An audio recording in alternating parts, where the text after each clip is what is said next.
Alright guys, welcome back to VALORANT News. 100T versus Evil Geniuses last night. A big grudge match in many respects to many of the storylines on that series over the last few years. Boostio certainly has his words to say after the series, and big talk as well about Verno and his move to MIBR, and some massive games going down elsewhere in the Valorant world this morning. Very much intrigued to your thoughts in the comments. Hit the like button if you enjoy. Subscribe if you're new as always. I would greatly appreciate it. Starting right about here, because in China there's been some, interesting outcomes. This was TEC versus Tai Lu, and well, I mean, T-Virus League is pretty mind-blown of what he's seeing in front of him. I don't really know what level gameplay this is, but yeah, Tai Lu think they're cooking something here, and unfortunately they get all absolutely clowned down by the Marshal, so good round I guess there.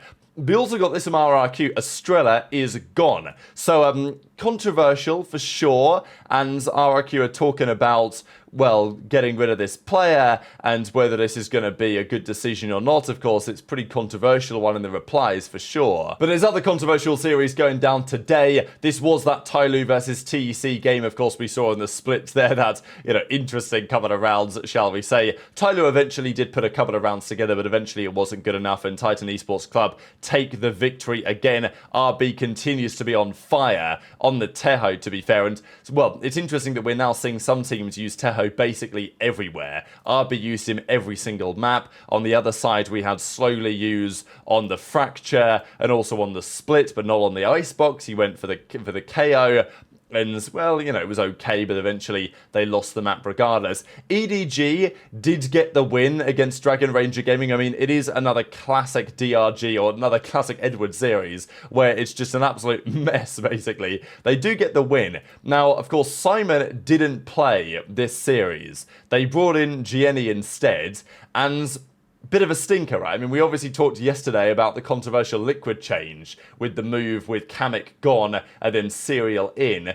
Not looking so good so far. And look, there's time that will tell, and it's not like Simon is gone from the team entirely. Like, I think they could bring him back. I think he's still, he's still seemingly a sixth man on the team. So it's not like they've dropped him precisely, but they're playing around with some other options here. And GNE map 1 was 6 in 11, but they did of course win. Kang Heng had a stellar performance, but on the Ascents, then DRG actually won this map 13-9, and eventually it would close it out on the Pearl, but it was a bit too close for comfort really, right? I mean, certainly after the start of their second half, tying up the game at 8-8, it was 9-9 at one point as well on the decider. Vukashu had a brilliant final map here, but unfortunately for him it wasn't good enough. Smoggy took over in the end. But yeah, all three maps their new player was pretty underwhelming. So yeah, not so sure that EDG will be happy with how things went there. Speaking of the Pacific, T1 versus Nongshim went down. This was a relatively clean 2-0. T1 continued their reign of terror, frankly, having won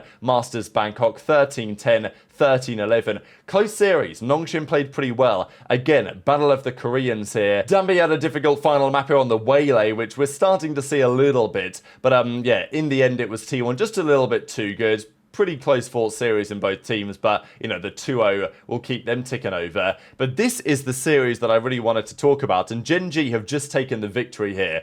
2-1 over Paper Rex, and this is a really big deal, I think, especially for Paper Rex, because Gen.G, they won the series. Of course, they made the controversial changes recently. They brought in Suggest, they brought in Ash, and they both went negative, but Corona and Texture, they took over, and they got the victory in the end. Now, PRX have a sixth man in Patmen lately. They're considering what they're going to do there. Gen.G won the Lotus 13-10, rough map for Jing on the Omen game 1. The Fracture Jing had a much better map, which they won. He was on the Brimstone, they won that one 16-3 or 13-6. And then the Haven, though, was a pretty crushing defeat. And this was a notable map to lose because, Haven, both teams, it's often a decider, would expect to be good at it. Mindfreak goes 4-16, Jing goes 9-16. And there was lots of talk recently about if they're going to bring in Patmen Paper Rex, who are they going to drop? Like, what's the decision going to be there? There were rumours that it could be either Jing or Mindfreak, which would be kind of remarkable either way.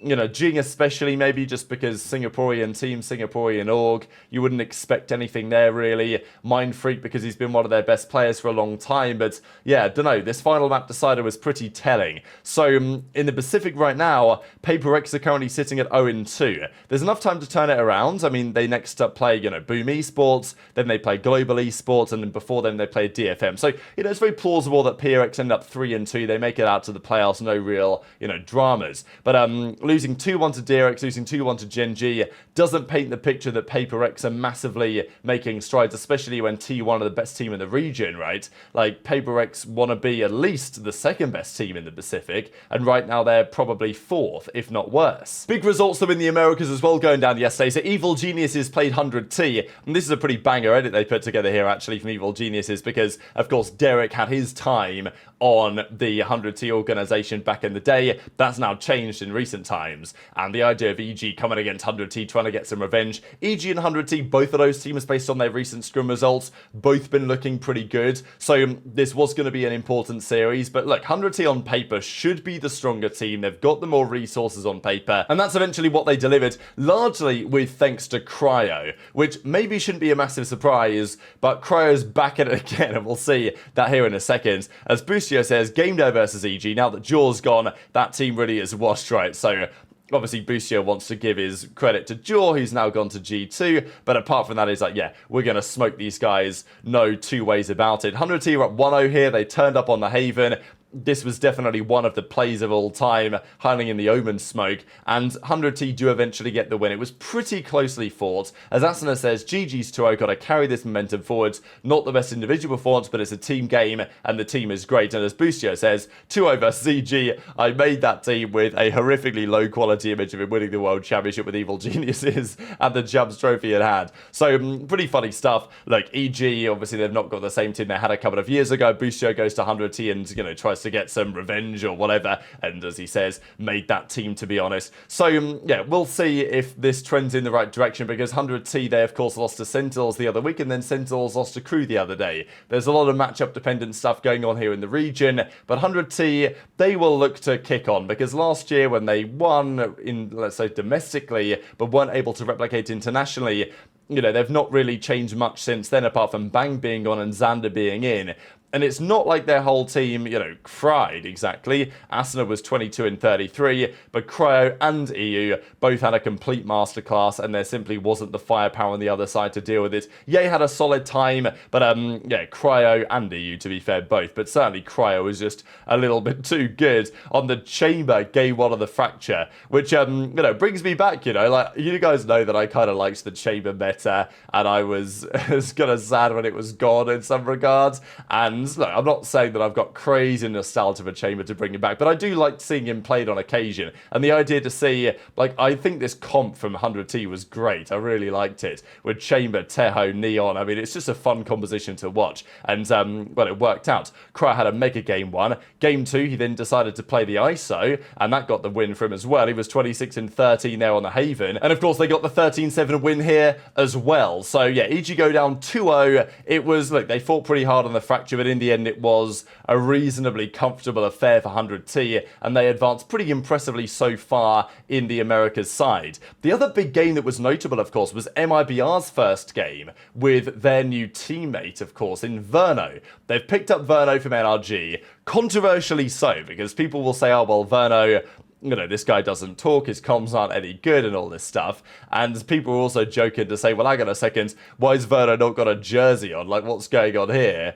Maybe he didn't ask for one because he doesn't speak. That's what some people were saying. But I don't know, they didn't have him a jersey. They didn't even have anything that he could wear, even if it was a blank one with no name on it. I thought it was kind of funny. So he turns up there and he just cracks on and plays. And it kind of worked. I mean, MIBR looked pretty damn good. I think it was a promising first outing for MIBR. Did they lose? Yeah, they lost. But they played G2. Right now, the best team in the region, a team that could well have won all the way over there in Masters Bangkok. Jorgamo with a pretty crazy 3K. you can't really be losing this round, I'm not going to lie, if you're MIBR, right? It's one that you can't really afford to lose. Aspas, it's kind of fried on the second kill here, and Cortesia is not in position to get the trade. So one of those rounds that are pretty defining in the final map of the series. Eventually, G2 do indeed get the win. Leaf and Jorg with great series in the ends, but Verno with a pretty stellar debut. Now, Aspas didn't have his greatest performance ever, but again, he's playing G2. Of course, people will say, well, you know, is Aspas going to be able to deliver his normal performances if Verno's here as well? But I think that MIBR will be pretty happy about this, right? They won the Pearl 14-12, crazy overtime. They then lost the Haven 13-11, and the Ascent was a little bit more comfortable for G2 13-8, but Verno was really the only guy putting up a massive fight. But, you know, the fact that they've played best team in the region, and MIBR have won a map in overtime, they've lost to 13-11, and they lost the decider on the Ascent, it's pretty good going, really, from MIBR, especially as their first series of Verno. So I think they'll be pretty optimistic about the future there of this team. But intrigued to your perspective on all this stuff in the comment section below, as always. And, you know, is it going to work? Who knows, right? Joining over from NRG, that team did not end as they wanted to, for sure. And now MIBR, it's a very, in many respects, a strange team for Verno to join. You wouldn't have really predicted that it would work. But so far, it seems to kind of be working in the way that they would have wanted. And if MIBR can keep up this form, then they're going to be in a nice position going forward. So let's have a look at the situation. MIBR are now 1-1. NRG are 1-1 too. Again, that Group Omega continues to look pretty damn scary. Of course, Group Alpha, you'd expect 2G to probably be out of there. And, you know, EG now at 1-1, 100T now at 1-1. Crew, though, are opening up a nice little advantage at the top of that pool as well. So very much intrigued to your thoughts in the comments. Hit the like button if you enjoyed. Subscribe if you're new. Take care. And I'll see you next time.